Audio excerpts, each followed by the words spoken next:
The following show is brought to you in part by support from Robbins, Kaplan, Miller, and Cerisi.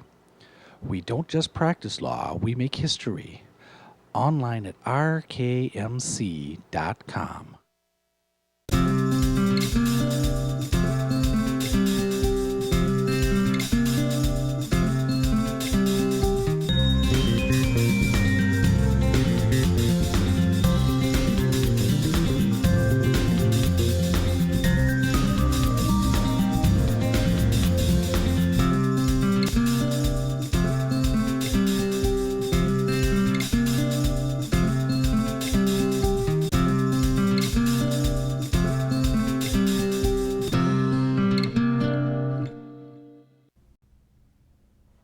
Hello and welcome.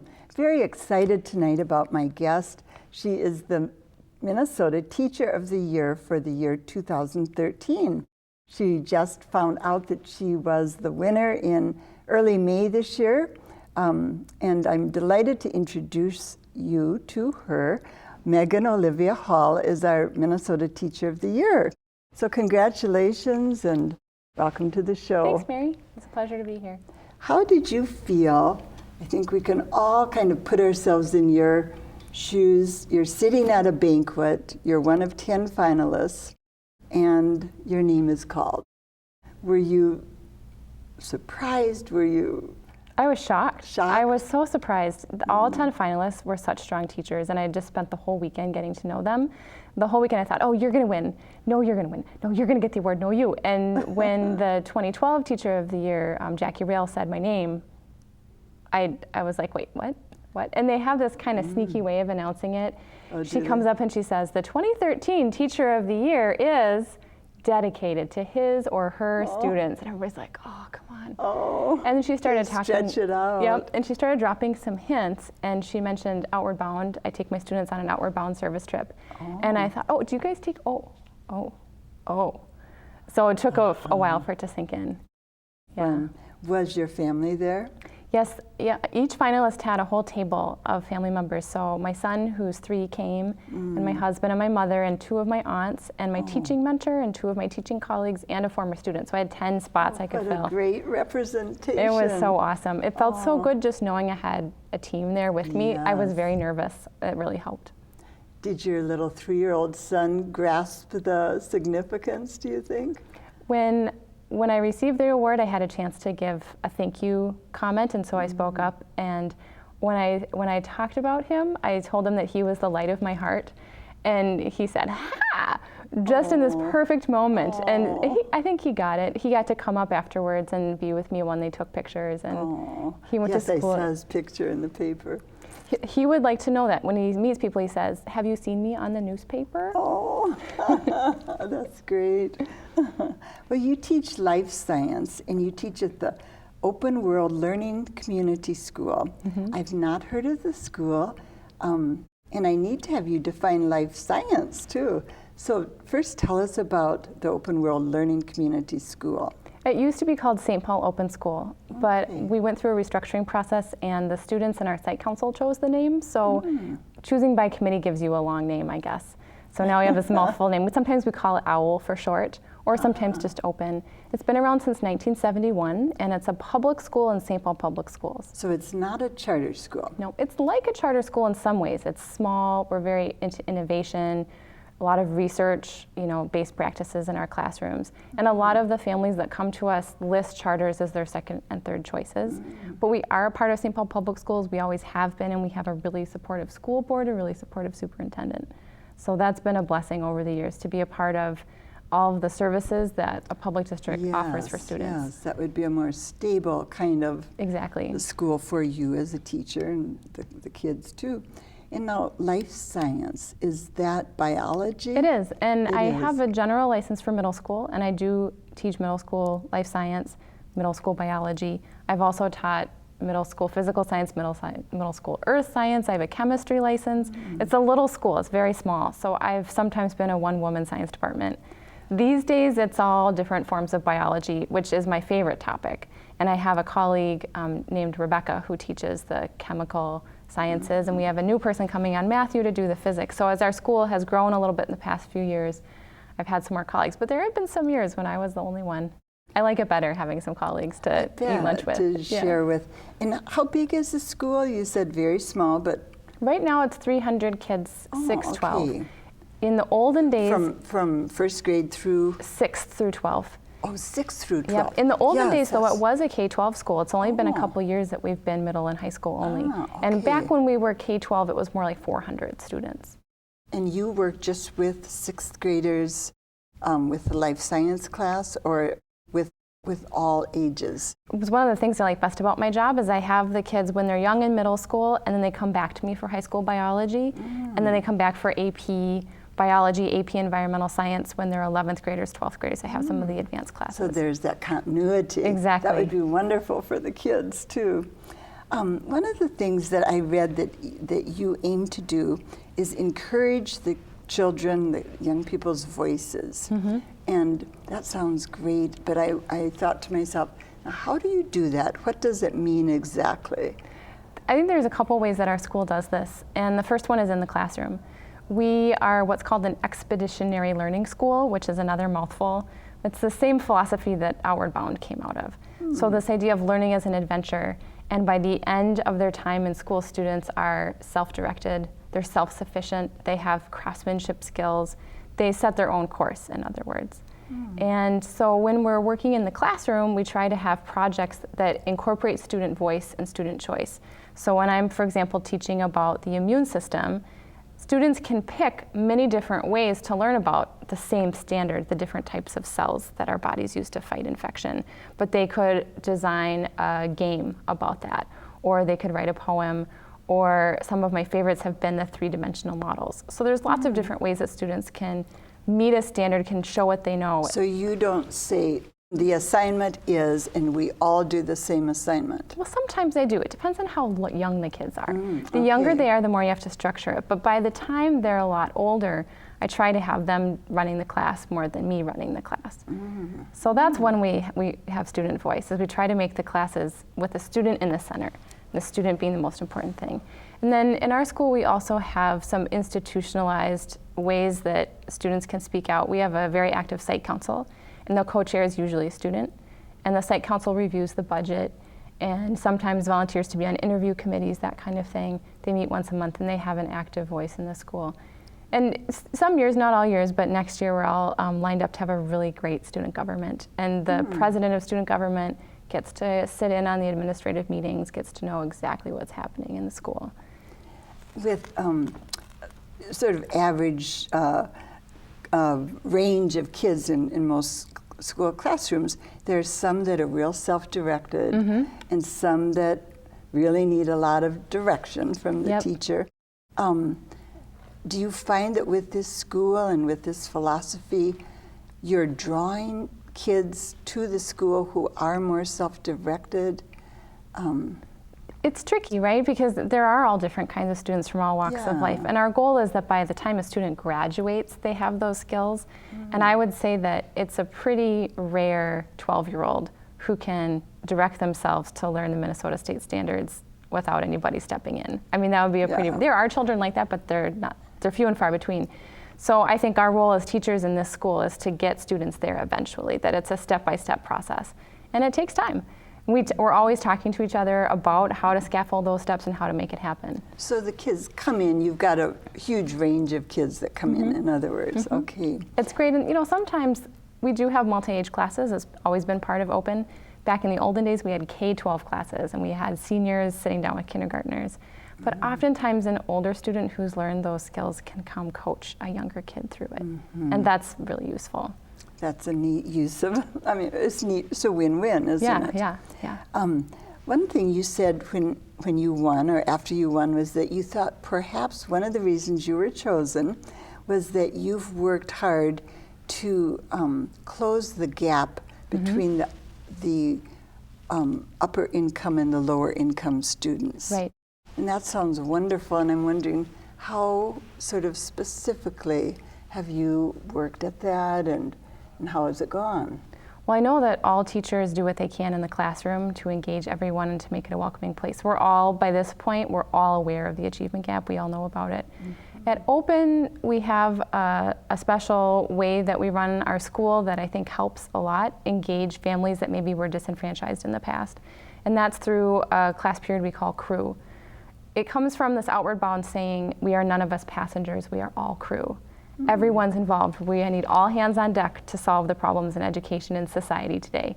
So a crew is kind of like an advisory, and a student can be with a crew leader all their years at our school. I could have a kid for 7 years, every year in my advisory. So it's a mixed age class. I have seniors, I have the little guys all together. These kids see me once a day for half an hour, and we do lessons that give the kids the skills to close the gap themselves. In our school, we've identified, and it was, oh my gosh, it was such a big, long debate. Teachers figuring out what are the 5 most important traits for our graduates to have. We said integrity, perseverance, responsibility, collaboration, and stewardship. So we work on those skills, we write lessons towards them. I really like writing them, so I'm kind of a nerd like that. I write a lot of lessons that we all use. But that group is also my group for conferences. So when conference time comes, parents don't go round robin in the cafeteria. They just come to my room. And they come to my room for 7 years for their kid, even when they're a senior in high school. And if they're ever worried, they've got my home phone number, they call me. I'm their touchstone for their kid the whole time they're with our school. So now we're starting to build a real relationship. And I think that's the key. There's this amazing TED Talk with Rita Pearson where she says relationships are the key to closing the achievement gap. She says that that's the way you build a relationship, and then you can move forward with the student once they trust you. I was thinking trust must be one of the key ingredients to building the relationship. And respect. It's important the from parents, you to them and vice versa. Yeah, the parents know I'm on their side. And there have even been times when I call a parent up, I'm like, did you know that this is going on with your kid? And they're like, mm-mm. But now I do, thank you. And so the kids kind of know, the teacher and the parent, we're a team. And they can't pull a fast one on either one of us because we're talking to each other. They don't always try to do that. That doesn't cause the teen or the young person to say, I'm not going to talk or tell you something because you're going to tell my mom or dad? You know what? I think it's kind of like, am I not going to tell mom something because she's going to tell dad? I mean, kids know. The adults that care for them talk to each other. And I'll say to them, bottom line, I'm going to tell your mom. So they know from the get-go. They know. They know. And they sit in the conferences with us. The kids often lead the conference. And so they see this relationship forming between the parent and the teacher, and they know it's there. They know that there's going to be open honesty between us. This sounds so unique, really, when I think about other high schools, other junior highs. Yeah. It's quite unique sounding, and it sounds wonderful, too. Are you getting kids from all parts of the city, or are your students from one area more than, are they St. We're a Paul? magnet school, so so we have kids from all over St. Paul. Sometimes they come from Minneapolis or the suburbs, too, and we reflect St. Paul demographics. It's funny, when I was doing my interview with the Teacher of the Year selection committee, they came up. They didn't ask me, but I was talking about the number of students that qualify for free and reduced lunch, which is our sort of our benchmark for poverty. And I said, we don't have that many anymore. We only have 70% of our students qualify. It used to be in the 80s, and they kind of looked at me like, well, 70%'s still significant, high, right? Compared to Wayzata or Edina, or right. Yep. So we're an inner city school. Low income. That's right. Yep. What about the rates going on to college? Do you have statistics? 100%. 100%? We're small, and we have a senior advisor, and there's each crew leader only has 2 or 3 seniors in their crew at any given year. So we watch them like hawks. They have to fill out a graduation portfolio. And as they do that, they do a lot of reflection, and we say, okay, it's November, what colleges have you applied to? It's December, what colleges have you applied to? It's January, where's your FAFSA? So you're not just saying to them, talk to the counselor who will help you, but you're No, we right chase them down with it. the applications, like there's no escaping. Yeah. That's the difference between most schools. Well, you can't do it in a this big school. Unless, I think that if we had advisory groups within the large schools that were multi-age and each teacher only had 2 or 3, you can get 2 or 3 kids to jump through all the hoops to get into college. But it's really hard to do 500. It's really hard to do 1,000. I'm guessing, I don't know, I'm not a counselor, but they must be overwhelmed in some of the big schools. I'm sure they must be too. Yeah, it sounds so hard. One of the things that sounds, as a parent and now grandparent, to me hard for a teacher is to be sure that you give each of your students individual attention. And I don't know how many you have in your classes on average, but anything over 15, that's a lot of people to pay attention to. It's usually in the 20s. Okay. But you know, I know the kids. I see them year after year. And when it's a smaller community, it's a lot easier to dial into each kid each day. I kind of look at them when they come in the room, and you can kind of say, normal, something's wrong, feeling really good, got to talk to that one. And you have it, you kind of can have a sense of how each person's doing each day. And then again, it's a small school, so when I sit down to lunch with my teaching colleagues, I can say, did you notice that so-and-so seemed a little bit off today? Do you know what's going on with them? Do we need to call home? I think it's the smallness that really makes a difference. And then the multi-age, that I know the kids again and again. Yeah, that would be a wonderful advantage, seeing them grow up, really. Oh, it's wonderful. And graduation is the best part. I was thinking, you know, the best part of teaching is absolutely that moment when it's heartbreaking because you don't want to say goodbye to them. You want to see them every day, but you're just so proud that they got to this point. They're going to have a good life. They're going to be professional. They're going to have a happy, fulfilling life. That's the whole point. Yes, one of my questions for her was, what's the best part about being a teacher? And so that's one of them. What are some of the other wonderful parts? You obviously love what you do. Oh, I do. I love the moments when there's a kind of a tricky science concept, and I see the oh moment. And it happens with all different kids, all different times, different ways. You have to do a lot of different things in the classroom, lots of different activities. Sometimes you talk, sometimes they do. Lots mix it up. Sometimes you have to go outside. But when that moment comes for each kid, oh, I love that moment. I bet. Yeah. I bet. Yeah. And what are some of the hardest parts today for being a teacher for you? I think it's pretty common when I talk to other teachers about what's hard for them too, is all the injustices and the complexities that kids have to deal with today.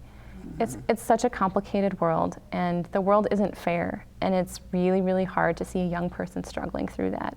We help as much as we can, parents help as much as they can, but I'd say the hardest part is just seeing, we all know everything kids today have to go through, and any one of those is hard for a teacher to witness. When you say not fair, what do you mean exactly? I mean, what kind of examples come to your mind?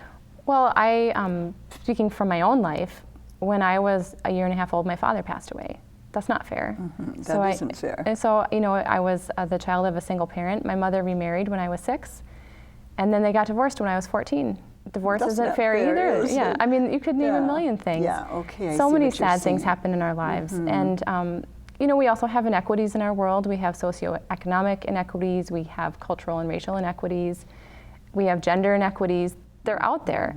And we do everything we can to close all the gaps and to make everything fair. But kids are still sort of, they're the lightning rods for all the injustices in our nation. And we're more aware now. I mean, I'm in a whole nother generation, but when I was a little girl and was in grade school and junior high and high school, I didn't know really much about what was going outside my small town in South Dakota.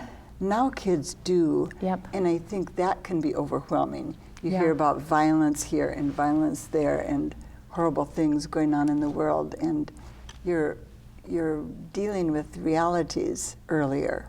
I think just, you know, the news media and everything that's out there. And Katie Smith, the 2011 Teacher of the Year, was telling me about just young children witnessing video games, violent video games, and how that changes their brain chemistry at a young age. The stress, I think it's really about the stress on our systems. And it could be personal, it could be family, it could be societal, it could be the larger global issues in our world. It's a lot for a young person to take on. Do you sense that the kids with your kind of teaching and your kind of school come there partly knowing that they can get away from the world, away from the stress? Do you sense it's like a safe place for them? Yeah, I do. And the reason I think that is because we have some very unusual students that come to us. For years and years, we had this awesome student who wore a tail every day. And we still see, like a costume. And we still see kids wear that sometimes. We have kids with hair every color of the rainbow. I mean, you know how kids these days, they differentiate themselves, they individualize. But I noticed in our school that every kid, no matter what they look like or what their learning aptitude is or what their family background is, they belong. We don't have social exclusion in this tiny little community. It just doesn't work in that small of a school. Do you have bullying? You know, we watch for it really carefully, and everybody has bullying, and we try to address it as soon as we see it.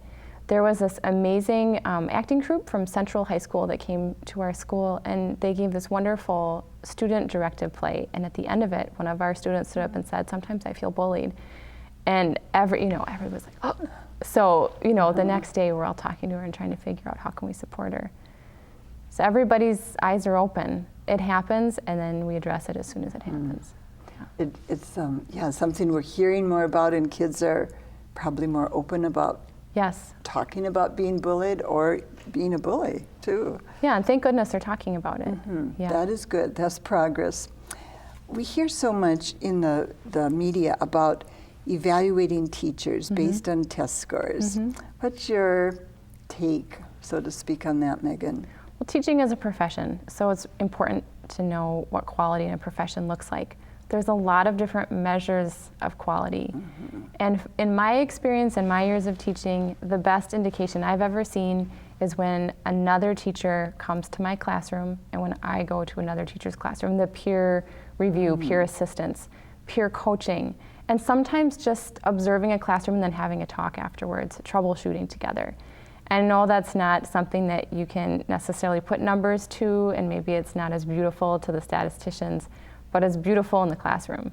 It makes a big difference to have collaboration with other teachers. And that's something that in St. Paul we do a lot of. We have a lot of peer observations. So that's a big one for me.